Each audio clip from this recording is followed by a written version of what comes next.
మంత్రులు ముఖ్యమంత్రులుగా ఉన్నవాళ్ళు ఏ రోజు మాట మాట్లాడినా కూడా ఆ మాటకి ఒక శాంటిటీ ఉంటుంది అనేటువంటి ఒక భ్రమంలో ఉండిపోయినారు. ప్రజలు వాస్తవాలు గమనిస్తున్నారు, ప్రజలకు వాస్తవాలు తెలుసు.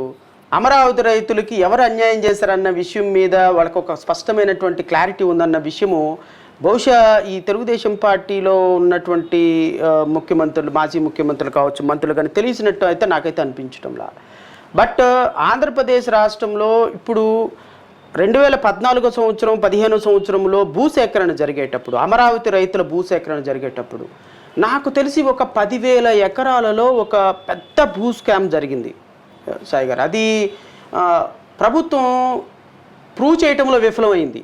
వైఎస్ఆర్ కాంగ్రెస్ పార్టీ ప్రూవ్ చేయటంలో లీగల్ టీము ప్రాపర్గా ఉందో లేదో నాకైతే తెలియదు కానీ బట్ కొంత ఎక్కడైనా జరుగుతుందండి. ఇప్పుడు హైదరాబాద్లో రింగ్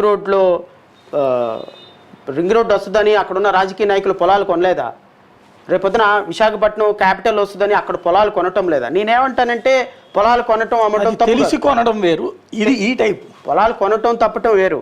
కానీ ఇప్పుడు నేను ముఖ్యమంత్రిని, మీరు మా మంత్రి, మేము రేపొద్దున క్యాపిటల్లో అనౌన్స్ చేస్తున్నాం, అక్కడ ఇమీడియట్గా వెళ్ళిపోయి నువ్వు ఎంత వీలైతే అంత ప్రొక్యూర్ చేయమని చెప్పేసి చెప్పే పరిస్థితి ఇది జరిగింది గత ప్రభుత్వంలో. నేను చెప్పాలనుకున్నది ఏంటంటే గత ప్రభుత్వంలో నారాయణ ఒక మంత్రిగా కమిటీ, ఈ కమిటీలో ఉన్నటువంటి ఆయన బావమర్దులు జయదేవ్ కావచ్చు, లేకపోతే విశాఖపట్నం గంటా శ్రీనివాసరావు కాబట్టి వీళ్ళందరూ కొన్ని వందల కోట్ల రూపాయల వాల్యూ అయినటువంటి భూములు తమ అనుచరుల పేరు మీద మార్చుకున్నారు. దీన్ని ప్రభుత్వం బయట పెట్టడంలో పూర్తిగా విఫలం చెందింది. అది నా పాయింట్. ఈ ప్రభుత్వం వచ్చిన తర్వాత